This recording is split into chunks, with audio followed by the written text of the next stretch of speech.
Okay, we can see proportional relationships in lots of different representations, but one representation that we're going to see on our assignment is seeing it in tables. So here's the example that we're going to work with.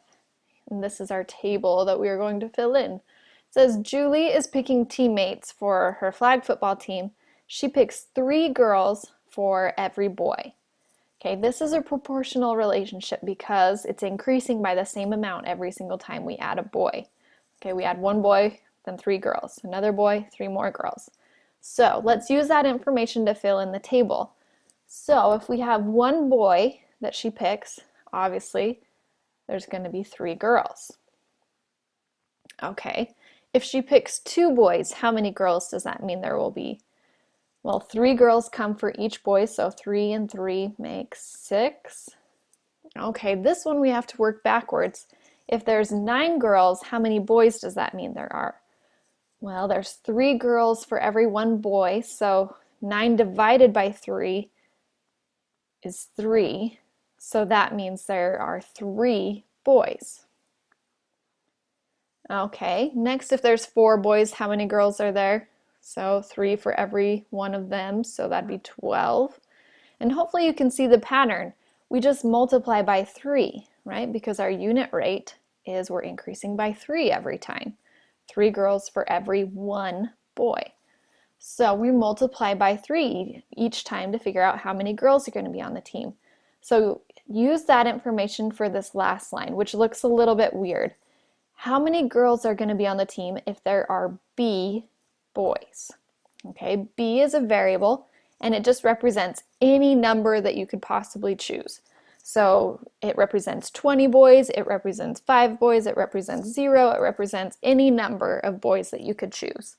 So the real question is, how do I figure out how many girls there are going to be if there are B boys?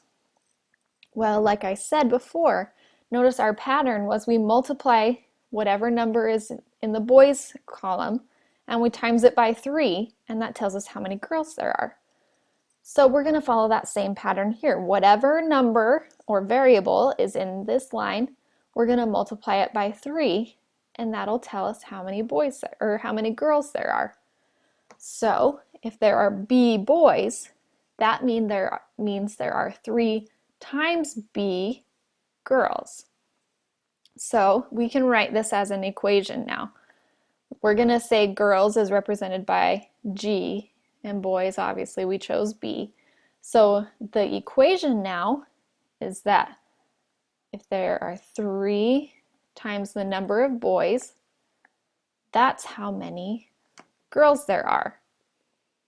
Okay, so this is my equation. 3 times the number of boys, so my unit rate times whatever my variable is in the first column, equals the number of girls, my second column. Okay, so this is the equation that represents this table and this proportional relationship.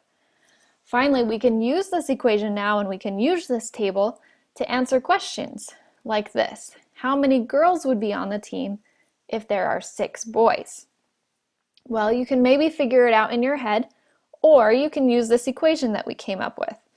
In this case, we have B equaling 6. So in my equation, I would represent the B with a 6 instead. So 3 times the number of boys is how many girls there are. So 3 times 6 is 18. So if there's 6 boys, that means there are 18 girls. So that's how we can use the equation to help us figure out questions about this proportional relationship. Okay, move on to the next video where the next representation that we're going to look at is graphs.